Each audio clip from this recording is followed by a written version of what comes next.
Direction of the needle. Initially by blind technique, needles are directed 45 degree toward the midline and 15 degree CFL to reach the L1 vertebral body, and try to contact the vertebral body. Once L1 vertebral body contact with the needle is done, place a marker or not the distance.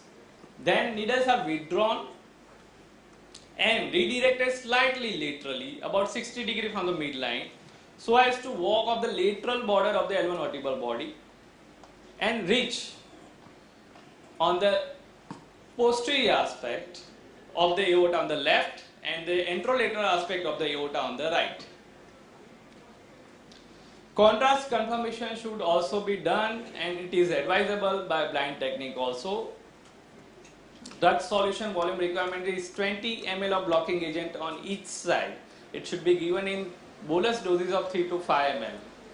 This is a summary of blind technique. Now, same approach by fluoroscopic guided technique. Patient position is same. In CM orientation, start with AP position, identify the L1 vertebral body level, make the spinous process in the midline, align the end plates of the L1 by craniocaudal tilt, then make the image intensifier ipsilateral oblique until the tip of the transverse process just disappears behind the vertebral body of L1. Point of needle entry is just medial to the lateral border of the L1 vertebral body, and needle should be directed under tunnel vision according to the fluoroscopic guidance till it contacts the vertebral body. After vertebral body contact is made, needle is directed a little bit lateral and it is walked off from the vertebral body. Ultimately, final needle position should just posterior to aorta on the left and on the posterolateral aspect of the aorta on the right. Contrast confirmation should be done, and contrast should spread in the midline at the level of the L1 vertebral body. Drug solution volume requirement is same as that of blind technique.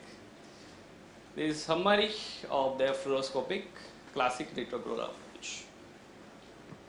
Celiac plexus block by transcrural approach. Here sometimes only one needle will suffice to block the celiac plexus, that is left sided needle. So from this red arrow you can see that your needle should be advanced beyond the cross of the diaphragm on the left side, and your needle tip should rest on the anterolateral wall of the aorta with tip slightly adjacent. Celiac plexus block by transaortic technique. Here needle direction is going through the aorta and it should pierce the posterior wall. After that, it should go through the anterior wall to reach the celiac plexus. Here, drug solution volume requirement is less because you are targeting pinpoint on the celiac plexus, so it will be 10 to 15 ml only. Transdiscal approach. Here, ultimate final needle tip position will be behind the aorta in front of the T12 L1 vertebral intervertebral disc. Anterior approach. Useful in more obese patient and large mass in the abdomen. Here patient is supine, anatomical landmarks to be identified is the L1 vertebral body. Take the AP image, align the end plates of the L1, and needle entry point would be targeted on the L1 vertebral body, and the